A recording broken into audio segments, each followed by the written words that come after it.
Assalamualaikum warahmatullahi wabarakatuh. Alhamdulillah, wassalatu wassalamu ala rasulillah Sayyidina Muhammad ibn Abdillah wa ala alihi wa sahbihi wa man tabi'ah. Puji dan syukur senantiasa kita panjatkan kehadirat Allah Subhanahu wa ta'ala. Salawat beriring salam senantiasa kita doakan pada Allah, semoga Allah sampaikan kepada junjungan kita Nabi Muhammad sallallahu alaihi wasallam, juga kepada keluarga dan sahabat beliau. Kaum muslimin dan muslimat jamaah salat Isya dan tarawih yang dirahmati oleh Allah Subhanahu wa taala. Di antara perkara yang dapat membangkitkan seseorang untuk rajin beribadah, yang dapat memotivasi seseorang untuk rajin beribadah adalah mengingat akan kematian, mengingat mati. Dengan mengingat kematian, maka hati akan menggerakkan badan untuk beribadah. Keseringan menghadiri acara-acara kematian, keseringan menghadiri acara orang meninggal, apakah dimandikan, disolatkan ataupun dikebumikan, dengan keseringan kebiasaan tersebut dapat membangkitkan semangat untuk beribadah. Di dalam kitab Tanwirul Qulub fi Muamalati 'Allamil Ghuyub disebutkan, man aktsara min dzikril mauti ukrima bi thalathati asya. Siapa saja yang orang tersebut sering banyak mengingat kematian, maka kepada orang tersebut akan diberikan, dimuliakan oleh Allah dengan 3 perkara. Yang pertama, ta'jilut taubah, bersegera untuk bertaubat atas kesalahan-kesalahan yang selama ini kita lakukan. Ketika kita melihat orang dibaringkan di dalam kubur, kita pun akan dibaringkan. Ketika kita melihat proses jelang detik-detik kematian seseorang, kita pun akan merasakan yang demikian. Bedanya, orang yang kita saksikan mungkin sudah punya persiapan, kita belum punya persiapan. Maka dengan sebab mengingat kematian akan menyegerakan hati, menggerakkan hati untuk menyegerakan bertaubat. Yang kedua, dengan sebab mengingatkan kematian, nasyatul ibadah, akan timbul rajin untuk beribadah. Karena yang ada dalam pikiran seseorang yang mengingatkan kematian, bahwa ketika dia mati, dia tidak akan kembali. Dia tidak punya kesempatan untuk memperbaiki. Dia tidak punya kesempatan untuk bertaubat. Ketika kematian itu sudah datang dan kita dibaringkan di dalam kubur, saat itu yang ada hanyalah pertanggungjawaban di atas amalan-amalan kita selama ini. Tidak diberikan kesempatan untuk mengulangi kehidupan yang kedua kali. Lebih-lebih lagi, di saat sakratul maut, detik-detik kematian, di situ pun perihnya Masya Allah. Sakitnya minta ampun, perih tiada bandingan. Tatkala Nabiullah Isa alaihi salatu wassalam ditantang oleh umatnya untuk membuktikan mukjizat bahwa beliau adalah seorang rasul, Nabi Isa digiring oleh kaumnya ke sebuah pemakaman, yaitu makam daripada orang yang telah meninggal ribuan tahun. Disuruh hidupkan orang yang telah meninggal itu oleh kaumnya Nabi Isa. Hai Isa, kalau engkau adalah seorang rasul, bangkitkan orang yang telah mati ini. Yakni makam daripada Sam bin Nuh. Maka Nabi Isa saat itu bermunajat kepada Allah. Setelah itu Nabi Isa berkata, "Ya ahlal qabri, wahai orang yang ada di dalam kubur, qum biiznillah, bangun dengan izin Allah." Maka saat itu dengan izin Allah terbuka kubur, keluar dari dalam kubur Sam bin Nuh yang telah mati, yang telah meninggal, yang telah berbaring di dalam kubur ribuan tahun. Hadirin yang dirahmati Allah, apa kata Sam bin Nuh? Hai Nabi Allah, apabila engkau suatu saat ditantang kembali oleh umatmu untuk membuktikan mukjizat bahwa engkau adalah seorang rasul, maka janganlah engkau datang kembali ke kuburku. Aku sudah pernah merasakan kematian sekali, dan ini engkau hidupkan, maka aku akan merasakan kematian yang kedua kalinya.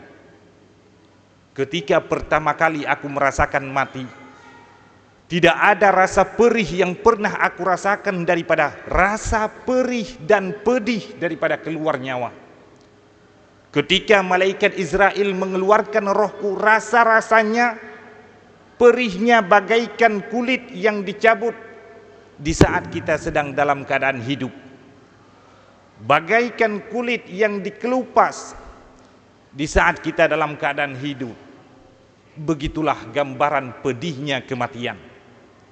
Hadirin yang dirahmati Allah, untuk menghadapi kematian tersebut kita butuh kepada penawa atau obat bius, anti sakit sakratul maut. Obat bius itu di mana kita cari untuk menghadapi detik-detik kematian saat malaikat Israel mengeluarkan roh dari ujung kaki ke lutut, dari lutut ke pinggang, dari pinggang ke dada, dari dada ke halkum. Saat itu yang dirasakan oleh tubuh adalah perih yang tiada bandingannya. Di mana kita cari obat biusnya? Apakah ada pada dokter? Obat bius itu, obat bius yang biasa dipakai oleh dokter untuk pasien, tidak berlaku untuk sakit yang ditimbulkan oleh malaikat Israel. Hadirin yang dirahmati Allah, obat bius itu hanya ada pada diri kita sendiri. Dengan apa kita buatkan obat bius? Dengan dua perkara. Yang pertama iman, yang kedua ibadah. Iman dan ibadah inilah yang dengan keduanya ini, di saat malaikat Israel menggerakkan nyawa untuk keluar dari dalam tubuh, saat itu karena kita punya iman, karena kita senantiasa beribadah semasa hidup, mau beribadah, salat fardu tidak pernah tinggal, puasa tidak pernah tinggal, zakat tidak pernah tinggal, yang sunat-sunat pun kita kerjakan. Maka di saat akhir hayat, menjelang kematian kita, Allah perlihatkan sebuah persembahan yang Allah berikan kepada kita, yakni istana yang tertulis nama kita di dalam surga. Dengan sebab melihat keindahan surga, membuat sakit yang sedang menimpa tidak akan terasa. Jadi apabila mata memandang yang indah, hati senang dengan apa yang dipandang oleh mata, membuat sakit yang sedang menimpa tidak akan terasa. Kita buat sebuah perbandingan. Tatkala Zulaikha mengundang seluruh ibu-ibu pejabat di negeri Mesir, saat itu Zulaikha ingin membuktikan bahwa mereka salah menilai Yusuf selama ini. Mereka mengira Yusuf itu hanyalah seorang hamba sahaya biasa. Maka Zulaikha mengundang seluruh ibu-ibu di penjuru Mesir untuk hadir ke istana. Begitu sampai di istana, wa a'tadat lahunna muttaka'ah. Zulaikha menyediakan kepada ibu-ibu pejabat tersebut muttaka'ah. Muttaka'ah adalah buah-buahan yang harus dikupas dengan pisau. Itu buah-buahan muttaka'ah. Seumpama mangga, untuk makan mangga harus dikupas dengan pisau. Maka karena harus dikupas dengan pisau, wa a'tadat lahunna muttaka'a wa atat kulla wahidatin minhunna sikina. Untuk setiap ibu-ibu yang hadir ke istana saat itu diberikan pisau oleh Zulaikha. Setiap ibu mendapatkan pisau. Kemudian Zulaikha mempersilahkan para ibu untuk mencicipi hidangan. Maka para ibu dengan pisaunya yang di tangan, dia ambil buah-buahan, dia kupas. Saat sedang asyik mengupas buah-buahan, saat itu Zulaikha memanggil Yusuf. Yusuf, ukhruj alaihinna. Keluar, tampakkan dirimu di hadapan para ibu-ibu. Maka saat itu Yusuf keluar, memperlihatkan dirinya di hadapan para ibu-ibu pejabat. Maka saat itu yang dilihat oleh ibu-ibu pejabat adalah ketampanan Yusuf. Falamma ra'ainahu akbarnahu wa qatta'na aydiyahunna. Ketika para ibu-ibu pejabat itu melihat ketampanan Yusuf, kegantengan Yusuf, akbarna wa qatta'na aydiyahunna, tercengang. Itulah haji tehah babah. Pisau yang sedang mengupas buah-buahan sudah bukan lagi mengupas buah-buahan, tetapi wa qatta'na aydiyahunna, mereka sedang memotong-motong tangannya. Wa qulna hasya lillahi ma hadza basyara. Kata ibu-ibu tersebut, hasya lillah, maha suci Allah, demi Allah, ma hadza basyara, yang sedang lalu ini bukanlah manusia biasa. In hadza illa malakun karim, yang sedang lalu ini adalah malaikat yang mulia. Sebegitu tampannya Nabiullah Yusuf alaihi salatu wassalam.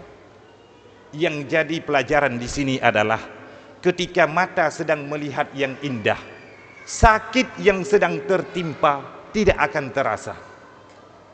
Sakit ketika kita tergores dengan pisau, sakit. Tetapi karena mata sedang memandang yang indah, yang belum pernah dilihat oleh mata sebelumnya, membuat sakit yang sedang menimpa tidak akan terasa. Begitulah sakratul maut, ibadallah. Sakit sakratul maut itu, Sam bin Nuh mengakui betapa pedihnya sakratul maut. Nabiullah Idris pernah merasakan sakratul maut, mengakui betapa pedih dan sakitnya sakratul maut. Tetapi apabila kita punya iman, kita mau senantiasa beribadah kepada Allah, rajin beribadah, maka di akhir hayat kita diperlihatkan yang indah oleh Allah, yakni surga. Dengan sebab melihat surga, membuat sakit yang sedang menimpa tidak akan terasa. Hadirin yang dirahmati Allah, perhatikan Asiyah. Asiyah adalah istri daripada Fir'aun, laknatullahi alaih. Ketika Asiyah ketahuan tidak menyembah Fir'aun, tidak menganggap Fir'aun sebagai Tuhan, maka Fir'aun murka terhadap istrinya sendiri. Fir'aun mengundang seluruh rakyat Mesir untuk menyaksikan kekejamannya terhadap Asiyah. Maka Asiyah dengan dirantai kakinya, dicambuk oleh Al-Gojo, digiring ke tengah-tengah lapangan. Sesampai di tengah lapangan, tangan Asiyah ditancapkan pada duri-duri, tangan kanan, tangan kiri ditancapkan pada duri-duri. Kaki Asiyah yang putih bening ditancapkan pada duri-duri yang terbuat daripada besi, sehingga kaki dan tangan Asiyah berdarah-darah. Al-Gojo saat itu silih berganti mencambuk Asiyah depan belakang. Apakah Asiyah menangis? Apakah Asiyah meringis? Asiyah tidak menangis, Asiyah tidak meringis. Bahkan sebaliknya, Asiyah tersenyum-senyum berseri-seri. Sehingga Fir'aun mengatakan, bergumam Fir'aun, apa yang diajarkan oleh Musa? Begini siksaan yang kita timpakan, tidak membuatnya merasa kesakitan, tidak membuatnya menangis. Apa yang diajarkan oleh Musa? Hadirin yang dirahmati Allah, padahal sebelumnya Asiyah sudah berdoa pada Allah, dan doa Asiyah Allah abadikan di dalam Al-Quran. Faqala ta'ala, Rabbi bnili indaka baitan fil jannah wa najjini min fir'auna wa amalih wa najjini minal qaumidh dhalimin. Ya Allah, ya Tuhanku, Engkau perhatikan, Engkau lihat aku sedang disiksa oleh Fir'aun, ya Allah. Ya Allah, selamatkanlah aku, ya Allah. Ya Allah, bangunkan kepadaku istana di dalam surga, dan selamatkan aku daripada kekejaman orang-orang yang zalim. Hadirin, itu doa Asiyah diijabah oleh Allah. Doa orang yang teraniaya diijabah oleh Allah. Maka di saat sedang terjadi penyiksaan itu, sebenarnya Asiyah sudah tidak merasakan penyiksaan tersebut, karena mata Asiyah sedang melihat yang indah, yakni istana yang Allah persembahkan kepada Asiyah, dan tertulis pada istana tersebut nama Asiyah. Dengan sebab melihat istana itu, membuat Asiyah senang, bergembira, tersenyum-senyum. Hadirin yang dirahmati Allah, man ahabba syai'an mata alih. Barang siapa yang mencintai sesuatu, maka dia akan mati dengan sesuatu itu. Alangkah beruntungnya seseorang yang mencintai ibadahnya, mencintai berubudiyah kepada Allah, maka ketika mati dia pun dalam keadaan ibadah, sehingga kematiannya adalah kematian yang husnul khatimah. Pada akhirnya Al-Fakir mengambil sebuah kesimpulan yang bahwa apabila hati senantiasa mengingat kematian, maka hati akan menggerakkan badan untuk melakukan ibadah-ibadah kepada Allah Subhanahu wa taala. Hati akan menggerakkan badan, akan mengrajinkan badan untuk beribadah kepada Allah Subhanahu wa taala. Demikian yang dapat Al-Fakir sampaikan.